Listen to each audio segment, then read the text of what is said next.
You have CDs and such out on in the Welcome Center in the foyer for sale. So you too can take her home with you. So I've often heard John refer to the practitioners in this movement as the healing arm of this movement. And when he was president, he was a big advocate for the practitioners, and also as field leader, he's gone to bat for practitioners over and over and over again, often sharing with the ministers that the practitioners outnumber us like 10 to 1. Because the science of mind is a healing teaching. Healing, it's what we do. We don't have a lot of space for coming in here and holding on to our ideas of limitation, our experiences of lack, our diseases, our missteps, our self-flagellation. We don't have a lot of space in this teaching for that, and that upsets some people. That if you're going to come here, something's going to change and things are going to happen. And if you don't want that to happen, then don't come or don't stay. Because the science of mind opens up the doorway to each and every person that we can have the life of our dreams. And that doesn't mean that it's only a partial life. One of my favorite quotes is from the original 1926 textbook. It's lesson 2, the introduction, paragraph 1. And it starts off with, mental science, the science of mind and spirit. I don't know how we lost and spirit. I like it. The science of mind and spirit makes a tremendous claim when it states that it can free the individual from the bondage of illness, poverty, and unhappiness. It makes that claim without hesitation and without qualification. It does not back down from this, and it never will. That's this teaching. Healing is what we do. When we do it in spiritual mind treatment for each other, or when we come into this teaching and have things change. When this started way back 100 years ago, I think the first book of Ernest Holmes' Creative Mind was written in 1916, which, by the way, in only a 2-week window, is already translated and at the editor for final editing into Spanish to go up on our website as our first Spanish language presence to the world. So 1916, that's 102 years ago, when the first book was written. There were no antibiotics. There was not arthroscopic surgery. We didn't know a lot allopathically that we know now. There was a big tuberculosis outbreak in this country. For that matter, Ernest and Fenwick back in Venice, California, before they did anything with the science of mind, they opened up a sanatorium for people with tuberculosis to come and for them to use affirmative prayer, mental science on them to get better. This teaching has been based on healing from the start. I heard a story once that there was an old rancher in one of Ernest's classes, and he was raising cattle out in California, and someone asked him something about vet bills, and he said, "Vets? I don't pay vets. I go out and I speak the word over my herd." True story. So we come into this teaching and we heal. And some of us heal emotionally. Some of us heal ideas from the past, our story from the past, our childhood. Some of us heal mentally. Some of us heal physically. And I want to talk a little bit about the physical healings today because they are so dramatic and you can see them, you can point to them. When Jen Oman, where's Jen? When Jen Oman with her skiing poles first came into this center, she had just gotten out of a wheelchair and was on a pretty heavy-duty walker. I think it had brakes on it and turned into a seat so you could sit down at a moment's notice. There are people in the world who do not believe that she should be up and about. They would have her have gone over the years she's been here from a wheelchair to be bedbound. And instead, she came here and she healed. The woman teaches, is a coach at the Y. She's a coach in the gym at the Y. She just finished a series of fitness classes here. And she rides a bike. And she's made medical science that someone with her stage of MS is up, climbing stairs, walking around, working out, riding a bike, doing things. Because when you come into this teaching, you only have two choices. You're either going to get healed or you're going to get out. And those who stay, heal. It's what we do. We've had so many things happen lately in our center. We've had diagnoses get turned around. People who were very concerned that cancer had come back and go and get the biopsies, and they go, nope, you're good. Everything's good. You're fine. Good to go. David Phillips, 3 weeks ago, almost to the day, had a heart attack. Except David says, well, it wasn't any big deal. He was here 3 weeks ago, had some practitioners treating for him because he just didn't feel right. And then he went to the hospital, and I think you had a heart attack in the hospital, right? Which, if you're going to have one, that's a really good place to have one.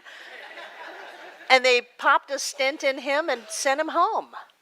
And he said, I never felt like I was in danger of any kind during that whole process. Well, you had every practitioner in the center treating for you, to holding you in that grasp of love and of knowing truth. When you come into this teaching, if you stick around, if you've got the guts to stick around, things are going to heal. Your money's going to heal. Your relationships are going to heal. All of a sudden, people are talking to their mother that haven't talked to their mother for decades. All of a sudden, holidays are being spent together. That's real live healing. And we have so many other physical healings in this teaching and in this center. I know there was a woman here who had her thyroid removed. And when it got to the biopsy place, they wrote the doctor and said, why'd you take out this perfectly good thyroid? Because from the biopsy to the surgery, it had healed. My sister Margaret had a tumor in her uterus, and she was in Florida. She was going to a Science of Mind center, and her minister came to see her the night before the surgery. See, I can talk about her because she's not here today. The night before the surgery, and he said, since they're going to cut it out, why don't you just put everything in your life that you don't want in the tumor and let them take it? That's a good idea. So from the night before to the next morning when they cut her open, there was no tumor. Real live stuff that changes just like that. And I've always been a huge advocate for physical healing because I believe that each and every one of us has the right and the ability to transform any sense of dis-ease or illness into absolute vibrant health. And Ernest says there's nothing to heal, only truth to be revealed. And the truth is that we are already healthy. That whatever the illusion of sickness is, it's just an illusion covering up the health that's already there. So taking the illusion off and revealing the health and wholeness that is there is not as difficult as doing it from scratch. You're not taking a sick organ and making it well. You're simply removing the idea that illness is there, that there's some kind of non-functionality there, and watch it pop back into the divine idea in the mind of God that it always has been. So I've always loved physical healings, and yet I never really had one. I remember when Willard Fuller would come and do the blessing of the teeth, and I would really want something to happen in my mouth. John got 3 fillings the first time he met the man. Fillings that a dentist never put in his mouth. They're still in there. And I've seen people's teeth move and face change and all this stuff, and I wanted that, and I wanted that, and I never got it. And it was about 2.5 years ago that I found my way into something that I had avoided for a long time, which is allopathic medicine. I found my way into a doctor's office to have a checkup because people say Every 10 years or 20 years or 30 years, Barbara, maybe you should just go let somebody look at you. And I had always said up until now, why should I ask someone if something's wrong to look at me for something wrong if I don't want to find something wrong? It didn't seem to sound very smart, but I said, okay, I'll go. And I went, and sure enough, as soon as the blood pressure cuff went on, people started screaming and yelling. And this wasn't that new to me because I knew that for about 20 years, anytime anybody took my blood pressure, then there would be screaming and yelling and, you know, a desire to dial 911 and that I'm going to kill somebody while I'm driving and I'm going to drop over dead any second of a stroke or a heart attack. And I would go, you know, I'm going to leave on my timeline. I'm not leaving on anybody else's timeline, and nothing will make me go, and nothing can make me stay if I'm ready to go. They didn't understand. But I went down that path and finally ended up on blood pressure medication because I was trying to be grown up, you know.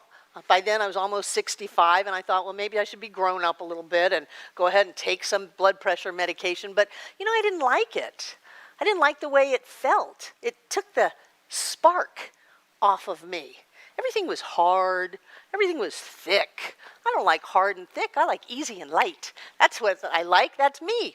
So I decided, well, I'm not going to stay on this stuff very long because I didn't like the way it felt, but I also wanted to allow my body to heal. If my body was showing signs of distress, then all I needed to do was allow it to heal and change my thought about it, and I could get off of all of that and have that change.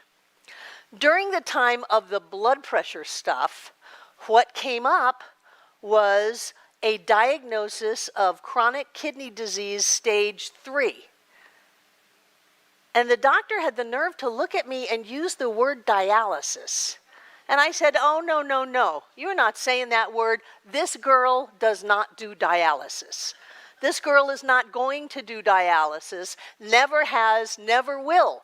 And I said, well, if it gets to where I'm needing to do that, I'm just going to go ahead and leave. You know, I'm not going to live hooked up to a machine. I won't do that. I just will not do that. There was an unequivocal denial of that. And I don't care what your little signs say and your numbers say and all of that. Well, a year later, a different doctor looked at my numbers and freaked out and said, you must have a tumor in your kidneys. I said, like Arnold Schwarzenegger, I don't have a tumor. I don't have a tumor. And so they sent me to the ultrasound place, and they're looking and looking. And I'm saying, hey, you know, how's it look? And it's like, we cannot talk to you.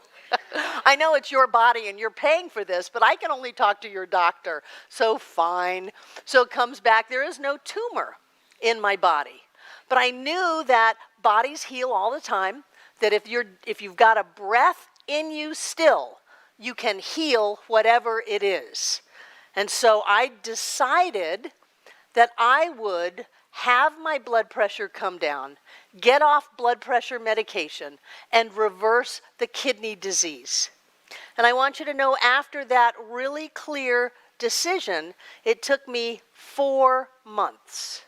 4 months to be completely off blood pressure medication, to have normal blood pressure anytime someone throws a cuff on me, and to have just last week gotten back my most recent lab results that show perfectly normal kidney function.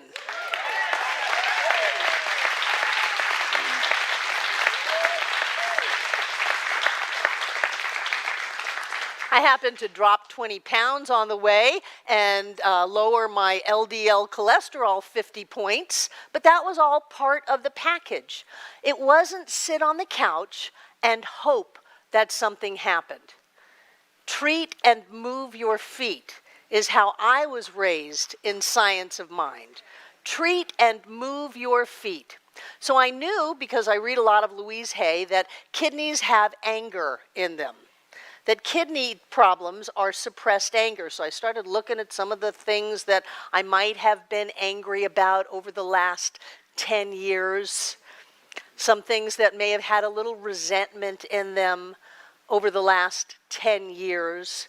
And maybe I hadn't been completely honest as I was, you can feel two completely different feelings at the same time. It's called ambivalence. I can be, I love you so much. You are my great joy, and I am so proud of you for being president of Centers for Spiritual Living, for going to Ukraine and going to Mexico and going to a number of people's here licensing and panels and ordinations and all of those amazing things that you did for the world. And I believe that what you did has great meaning. I can believe that. And I can also be a little pissed off about it too. So I looked at that. And I took myself through some processes that say, really, it was a good thing to do. And I did thoroughly enjoy being queen. I loved that. So no need to hang on to any of that stuff or to any of the other people that may be involved in all of that drama. No need to hang on to that at all. I can let that go. And then I looked at what some behaviors I currently was doing that might impact how my body was working. Treat and move your feet. Listen to your body. Everybody's body is different. Everybody says different things come from your body to you, but you know what your body wants or needs. You know that. And so I looked at some of the things I was doing and some of the things I was putting in my mouth and some of the things I was not putting in my mouth and some of the... Can you believe I had a vitamin D deficiency? Because I go to the beach every 8 weeks, but when I'm not there, I don't go outside. So what's up with that? For someone who loves being outside so much, why am I not going outside? And what am I using as a game to make myself say, oh, I can't go for a walk because I'm just so important and I'm so busy and I'm so overworked? What a crock. What a crock. That stuff will, be careful, Barbara, that stuff will make you sick. So John and I signed up for this program, and they shared with us a long list of foods never to put in our mouth, and it was mostly what we eat. All grains of any kind, all dairy, anything in a can, anything in a bottle. Well, that's where food comes from. We have a pantry.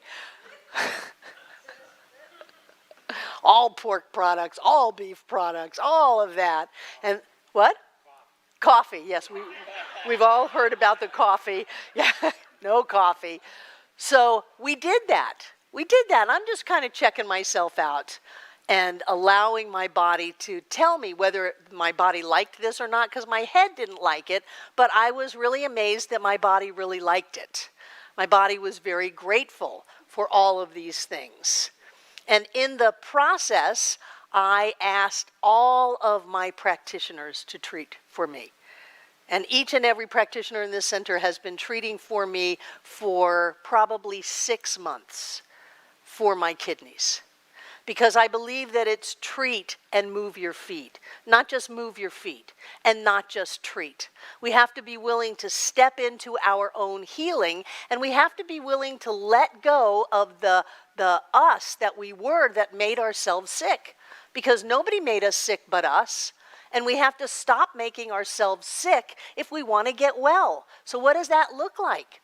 Stop complaining, stop criticizing, stop being angry, stop being resentful, stop holding on to old stories that don't serve us. Move into that. I love what Charlie says. He says, you are God, now act like it. To start moving into that greater awareness of who we are and to let our bodies be their divine self. Lynn, you are one of the most inspiring people I have ever met. I saw you the day after they left you for dead. And look at you now. Baby, look at you now. Amazing what we can do. What we can do. And this teaching pushes us forward into prosperity, into health, into love, into joy, and into success. And it doesn't give us a whole lot of room to whine about our problems. It doesn't coddle us and say, well, maybe God is manifest as everybody but you. No. If anyone has healed, we can heal. If anyone has demonstrated something, we can demonstrate it. If anyone has something, we can have it. And if anyone has ever let go of anything, we can let go. And more than that, if no one has done these things yet, we will be the first, because we are the way showers and the light bearers for the rest of humanity come to planet Earth. It is our job to do the impossible and to do it every day. I just wanted to let you know that Barbara Waterhouse is healthy, whole, and complete, fine, and doing well. Loving my life, gonna stick around for a long, long time. And so it is.